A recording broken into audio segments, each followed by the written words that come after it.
Les termes se convertir et changer pour devenir comme un enfant n'ont rien à voir avec la religion. Cela ne veut pas dire devenir religieux, embrasser une religion particulière. Non, non, non, non. Se convertir et devenir comme des enfants veut tout simplement dire ceci.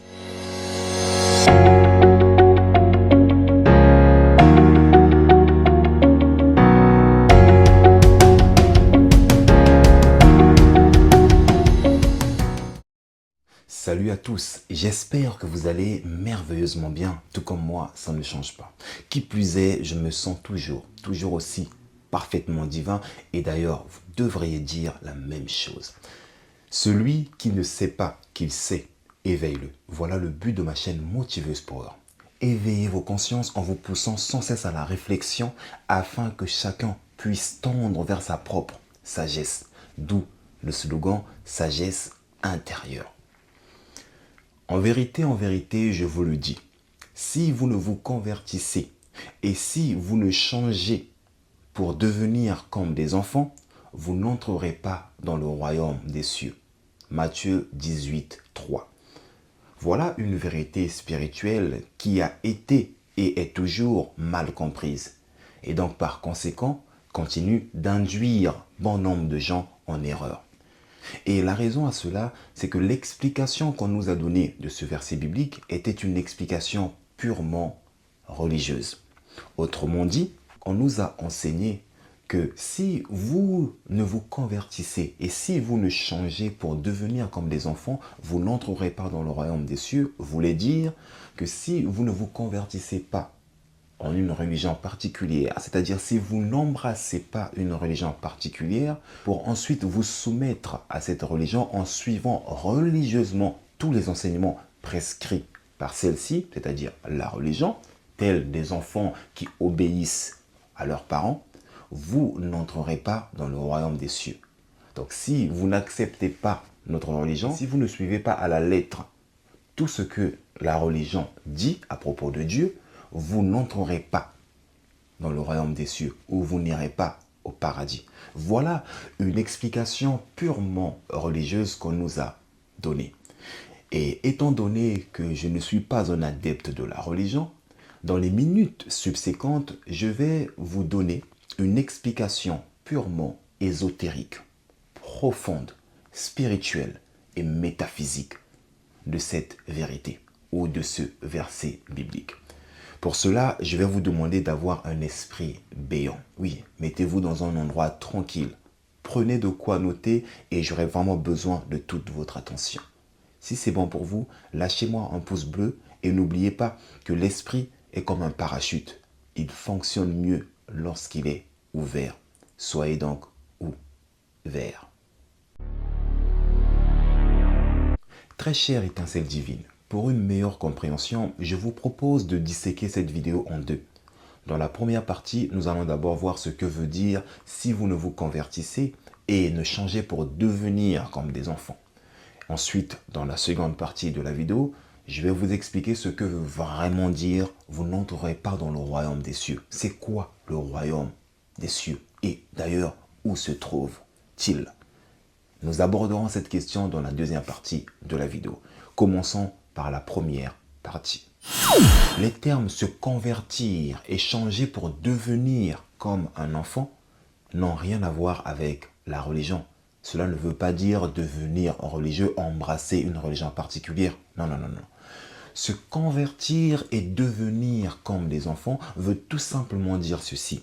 Ressusciter, réveiller ou redevenir l'enfant intérieur. Donc quand on dit « si vous ne vous convertissez et ne changez pour devenir comme des enfants », c'est une incitation, c'est une recommandation. On nous recommande de redevenir l'enfant que nous sommes. On nous recommande de ressusciter notre enfant intérieur. C'est quoi l'enfant intérieur ou c'est qui l'enfant intérieur? L'enfant intérieur est une figure de style.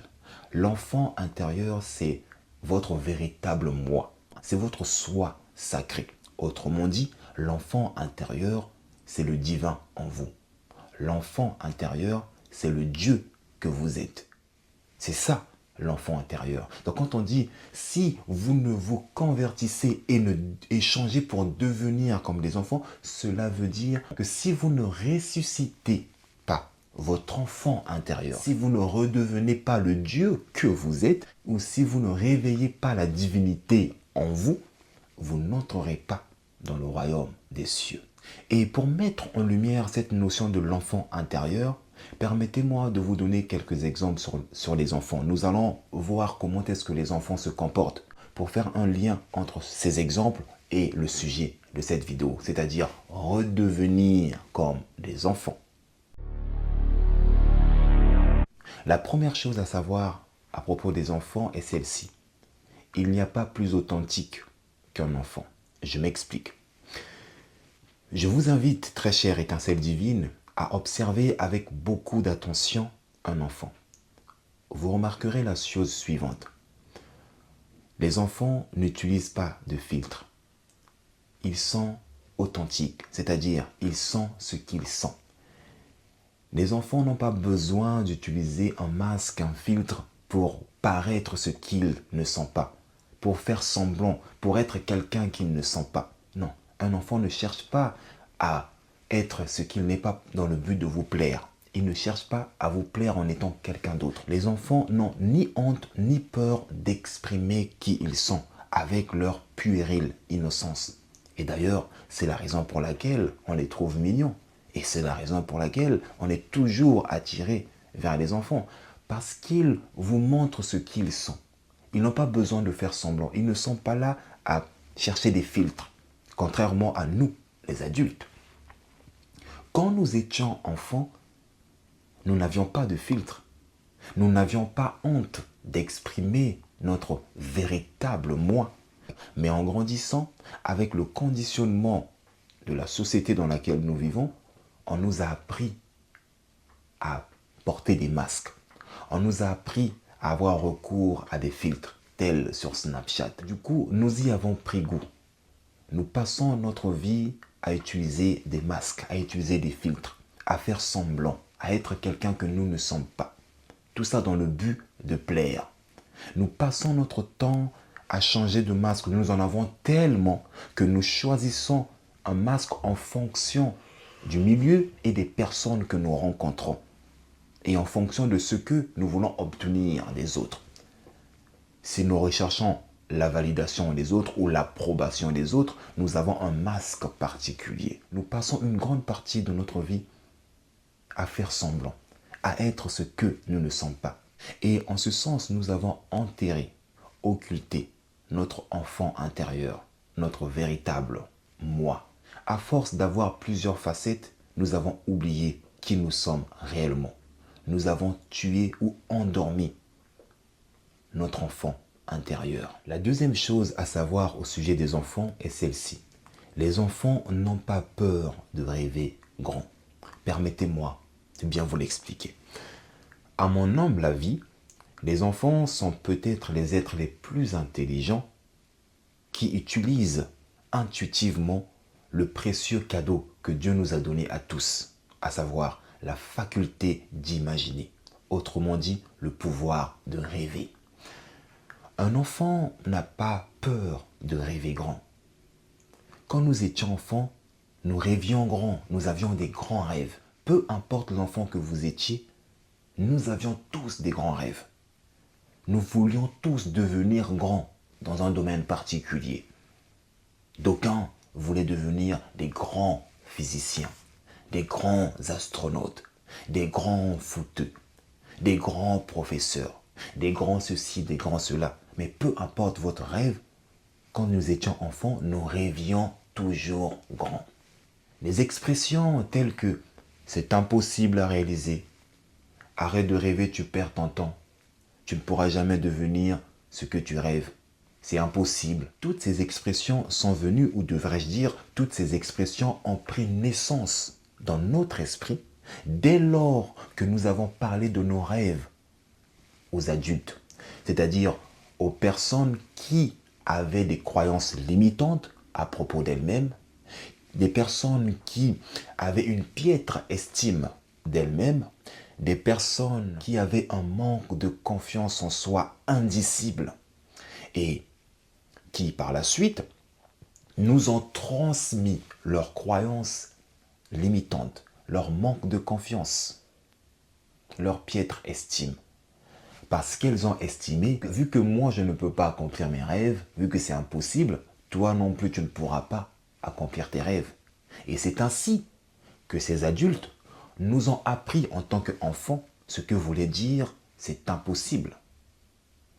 Lorsqu'un enfant vient parler de ses rêves aux grandes personnes, celles-ci lui disent « Arrête de rêver, c'est impossible à réaliser. Toi, tu vis trop dans le monde des rêves, toi. Réveille-toi, si c'est la réalité. Hein. Arrête de vivre dans ton monde de bisounours, là. Ce ne sont que des rêves. Arrête-nous ça. Va chercher un boulot, tu travailles là-bas, Nyama. » Voilà.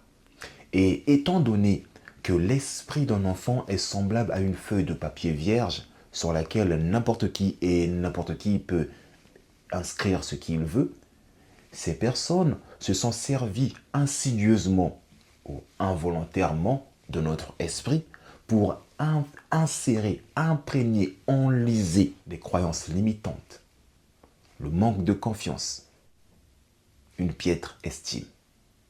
C'est ainsi qu'en grandissant, nous avons commencé à douter. Nous avons tué nos rêves. Ou devrais-je dire, nous avons oublié nos rêves. Nous sommes rentrés dans le moule. Nous nous sommes contentés de fondre dans la masse pour être comme tout le monde. Nous nous comportons comme toutes ces personnes qui ont tué leurs rêves parce qu'elles se sont dites qu'elles n'étaient pas capables d'accomplir des rêves parce que c'était trop grand.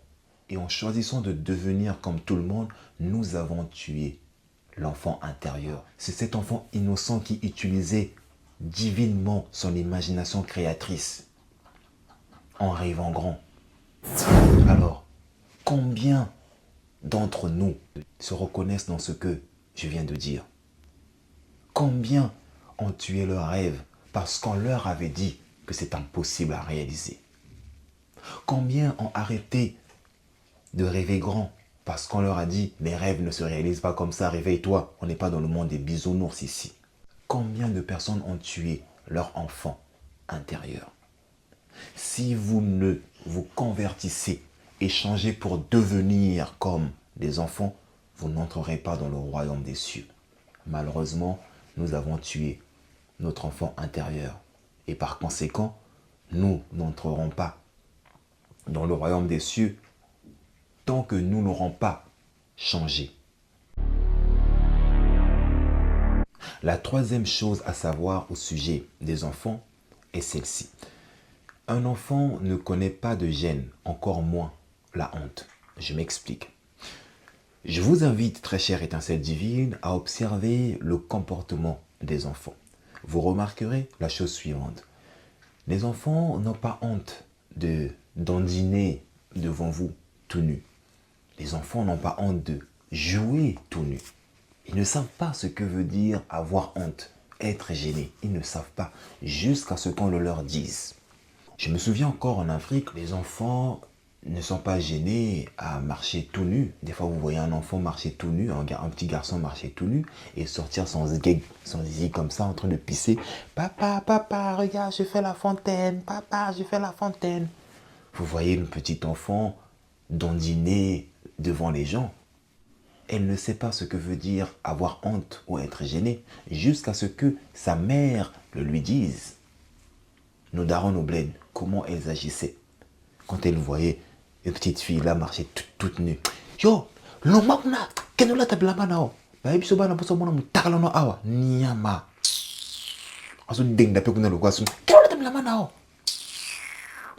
En gros, en français, ça veut tout simplement dire hé toi, dégage, va t'habiller. Qui t'a dit qu'on a besoin de voir ta nudité ici? Nyama. Ngwaku. Et dès que l'enfant entend ça, il ou elle imprègne dans son esprit les notions de gêne et de honte. La quatrième chose à savoir au sujet des enfants est celle-ci. Un enfant n'a pas peur du regard des autres et il ne sait pas ce que veut dire abandonner. Il y a quelques années de cela, je traversais une période difficile de ma vie. c'était tellement difficile que je me souviens encore de ce jour. Je pleurais de toutes les larmes de mon corps. Parce que c'était trop dur ce que j'avais vécu. Et pendant que je pleurais, je disais à Dieu, pourquoi tu m'as abandonné? J'ai toujours cru en toi. Je t'ai toujours servi. Je t'ai toujours prié. Mais pourquoi tu m'as abandonné? C'était tellement difficile à digérer pour moi que je suis devenu défaitiste et pessimiste à l'égard de la vie. J'étais sur le point de perdre ma foi en Dieu. Quelques jours plus tard, pendant que j'étais chez moi, un très bon ami est venu me rendre visite. Il a vu que je ne me sentais pas bien. Il m'a proposé d'aller prendre l'air. J'ai accepté. Pendant qu'on marchait, nous avions assisté à une scène qui a radicalement changé ma perception et ma conception de la vie et qui a intensifié, affermi ma foi en Dieu. Pendant qu'on marchait, il y avait deux gamins qui faisaient du vélo. Et l'un d'entre eux, en pédalant si vite, il est tombé de son vélo. C'était une chute spectaculaire. Quand on l'a vu tomber, on est resté figé au fait, mon ami et moi. On commençait à le regarder comme ça, on attendait de voir sa réaction. Et cet enfant, étant par terre, il a levé son regard et l'a orienté vers nous.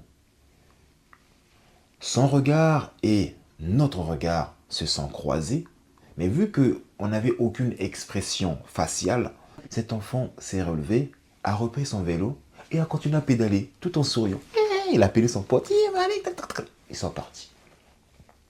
Et à ce moment-là, je vous dis à ce moment-là, ma voix intérieure m'a dit d'une voix audible, est-ce que tu as vu et tu as compris la leçon que j'ai voulu t'enseigner à travers cet enfant? Et ma voix intérieure a poursuivi en disant ceci. Peu importe le nombre de fois que la vie te mettra à terre, peu importe, n'abandonne jamais.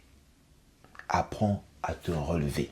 N'abandonne jamais et n'aie jamais peur du regard des autres. Et sache aussi une chose, c'est dans les moments difficiles que tu développes ta force de caractère et ta résilience. N'oublie jamais cela. Que cette scène te serve de leçon. Et je peux vous garantir que depuis ce jour-là, comme je vous l'ai dit plus tôt, ma conception et ma perception des moments difficiles, des échecs, des périodes compliquées avaient complètement changé. J'avais appris une sacrée leçon. Cet enfant m'a appris à ne pas avoir peur du regard des autres et à ne jamais abandonner. Malheureusement, en devenant adulte, nombreux sont ceux qui ont abandonné leurs rêves parce qu'ils ont rencontré des échecs, parce qu'ils ont heurté un mur, parce que les choses ne se sont pas déroulées comme ils auraient aimé. Ils ont abandonné leurs rêves. Nombreux d'entre nous ont tué leurs rêves à cause de la peur du regard des autres. Qu'en dira-t-on de moi? La peur du regard des autres a enterré plus de rêves que de personnes. Alors, il est temps de ressusciter l'enfant intérieur. Il est temps de redevenir cet enfant qui ne sait pas ce que veut dire abandonner et qui se fiche du regard des autres. Très chère étincelle divine, j'espère vous avoir transmis à travers ces exemples l'enseignement clé de cette vidéo. Redevenez comme des enfants signifie ressusciter votre enfant intérieur. Réveillez le divin en vous. Attention, là encore je tiens à apporter une petite précision parce que je ne veux pas que ces exemples prêtent à confusion. Je n'insinue personne à se comporter comme des enfants, comme dans les exemples que je viens de vous donner. Autrement dit, je n'incite personne à se promener nu dans la rue ou à sortir son sgeg comme ça, à jouer avec. Je n'encourage personne à vouloir boire encore du biberon. Hé maman, je vais téter, je vais téter, je vais téter. Car si vous êtes dans la vingtaine ou dans la trentaine et que vous vous comportez comme un enfant, je peux vous garantir que ce n'est pas au royaume des cieux que vous irez, mais plutôt en asile psychiatrique. Et oui, car vous serez considéré comme un attardé mental. Donc quand je dis redevenez l'enfant intérieur que vous êtes, c'est-à-dire ressusciter le divin en vous, je veux dire par là, soyez authentique. N'ayez pas honte ou peur du regard des autres. Rêvez grand. Et d'ailleurs, je vais vous donner un conseil à propos des rêves, un conseil venant de Steve Harvey, qui dit, je cite, « Don't talk about your dream to small-minded people ». Ce qui veut dire, ne parlez pas de vos rêves aux personnes étroites d'esprit, aux personnes qui ont un petit esprit. Et retenez une chose, le pouvoir ou la faculté de rêver ne vous serait jamais donné sans le pouvoir de le réaliser. Si vous pouvez le rêver, vous pouvez aussi le réaliser. Redevenez l'enfant que vous êtes. Ressuscitez le divin en vous. Réveillez votre moi sacré et n'ayez pas honte d'exprimer qui vous êtes réellement. Alors, très chère étincelle divine, nous voilà maintenant dans la deuxième partie de la vidéo. À savoir, si vous ne vous convertissez et ne changez pour devenir comme des enfants, vous n'entrerez pas dans le royaume des cieux. Qu'est-ce que veut dire vous n'entrerez pas dans le royaume des cieux? Premièrement, j'aimerais d'abord que nous revoyions ce que veut dire le royaume des cieux. C'est quoi le royaume des cieux? C'est quoi le ciel? Et deuxièmement, je vais vraiment vous expliquer ce que veut dire le royaume des cieux et comment y accéder. D'un point de vue religieux, on nous a enseigné que le royaume des cieux, ou le paradis, ou le ciel, est un royaume qui se trouve à l'extérieur de nous. C'est-à-dire, ça se trouve loin là-bas, là, dans les cieux. On ne sait même pas si c'est dans le 7e ciel, ou 8e ciel, ou 9e ciel. On vous dit juste que le ciel, le royaume des cieux, se trouve à l'extérieur. C'est loin là-bas. Et vous ne pourrez y accéder à certaines conditions. La première, c'est d'accepter ou d'embrasser une religion particulière. Et la deuxième, c'est d'obéir à la lettre, aveuglément, religieusement, à tous les enseignements que cette religion vous prescrit. Et une fois que vous serez mort, lors de votre jugement, on verra que durant votre séjour sur terre, vous avez été irréprochable. Et Dieu vous laissera entrer dans son royaume, dans son paradis, dans le royaume des cieux. Ça, c'est une explication purement religieuse. Et comme je vous l'ai dit au début, vu que je ne suis pas religieux, je vous apporte une explication ésotérique, spirituelle, de ce que veut dire le ciel. Alors, qu'est-ce que le royaume des cieux? Ou qu'est-ce que le ciel? Écoutez attentivement ce que je vais vous dire. Le ciel est par définition un royaume au sein de l'espace intérieur de l'univers. Je répète, le royaume des cieux ou le ciel est par définition un royaume au sein de l'espace intérieur de l'univers. Pour connaître le royaume des cieux, il est important de se connaître soi-même. Comme le dit ce dicton ou cette citation, « Connais-toi toi-même et tu connaîtras l'univers et les dieux ». Donc, il est important d'apprendre à nous connaître. Connaissons-nous. Qui êtes-vous? Si vous ne vous connaissez pas, vous ne pourrez pas comprendre la définition du ciel que je viens de vous donner. Et pour y parvenir, je vais vous aider. L'être humain est par définition un microcosme du macrocosme. Vous êtes un microcosme du macrocosme. Qu'est-ce que ça veut dire? Eh bien, attardons-nous sur ces deux termes, microcosme et macrocosme. Micro veut tout simplement dire petit et macro veut tout simplement dire grand. Et cosmos veut dire univers. Donc pour reformuler cette définition, on dira ceci. L'être humain est un mini-univers du grand univers. L'être humain est un petit univers du grand univers. Et retenez ceci. Vous êtes un univers en soi. Chacun de nous est un univers. Chaque être humain est un micro-univers du grand univers. Maintenant, revenons à la définition du ciel ou du royaume des cieux. Je vous ai dit que le royaume des cieux est par définition un royaume au sein de l'espace intérieur de l'univers. Et étant donné que vous êtes une portion de cet univers, on pourrait donc conclure ou dire que le royaume des cieux est un royaume au sein de votre espace intérieur, puisque vous êtes ce microcosme de cet univers. Ce qui m'amène à l'affirmation suivante, et je pèse mes mots, ce qui m'amène à l'affirmation suivante. Le royaume des cieux se trouve en vous. Le ciel se trouve en vous. Je sais, les fervents religieux vont se déchaîner dans les commentaires. Ils vont me sortir toutes sortes de versets bibliques, toutes sortes d'arguments religieux pour me dire « Mais non, qu'est-ce que tu racontes? C'est du n'importe quoi. Non, non, le royaume des cieux ne se trouve pas à l'intérieur de nous. Non, non, non, non, non.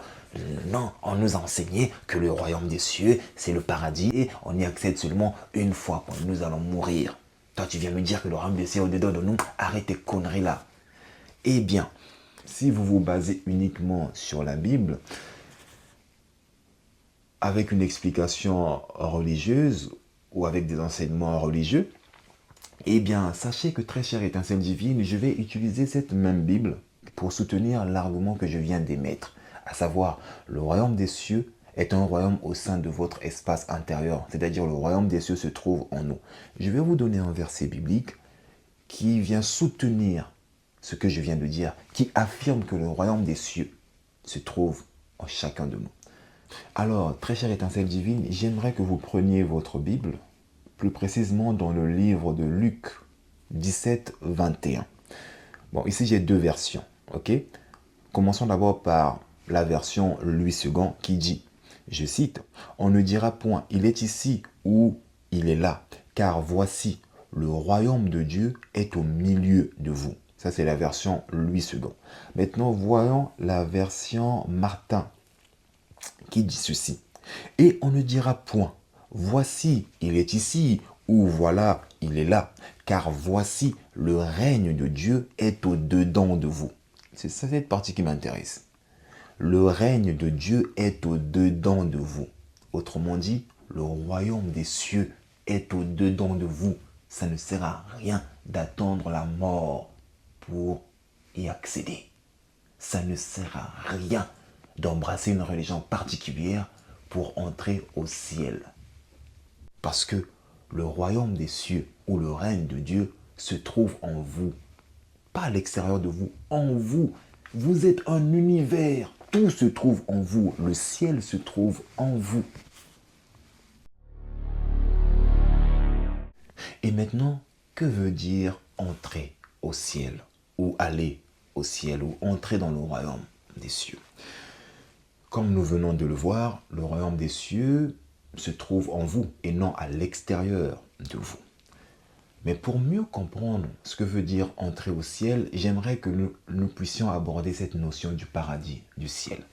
À l'époque où j'étais religieux, les enseignements que je recevais de la religion à propos du paradis étaient les suivants. On nous enseignait que si nous respectons notre religion, si nous faisons le bien, le jour du jugement, nous irons au ciel, nous entrerons au ciel. Et on nous a promis qu'au fait, au ciel ou au paradis, nous irons rejoindre Dieu. En gros, le ciel est un endroit de réunification avec Dieu. C'est un endroit où règne la paix absolue, la béatitude, l'allégresse, la joie, un amour inconditionnel. On nous a dit que nous vivrons heureux au paradis, et ce, éternellement. Ça, c'est ce qu'on nous a dit. Cependant, on nous a bien précisé que nous n'expérimenterons ces choses qu'une fois morts, c'est-à-dire pas avec ce corps physique. Vous ne pourrez pas aller au ciel avec ce corps physique. Vous devez d'abord mourir et ensuite vivre toutes ces expériences auprès de Dieu. Eh bien, ça c'est une explication purement religieuse. En tant que pratiquant de la spiritualité, j'ai une bonne nouvelle pour vous. Vous n'avez pas besoin de mourir pour aller au ciel. Vous n'avez pas besoin de mourir pour expérimenter toutes ces choses que je viens d'énumérer. Vous devez comprendre que la paix, la joie, la béatitude, l'amour inconditionnel, toutes ces choses que vous attendez d'avoir accès une fois mort, se trouvent en vous. Comme je vous ai dit, le royaume des cieux se trouve en vous. Le règne de Dieu se trouve en vous.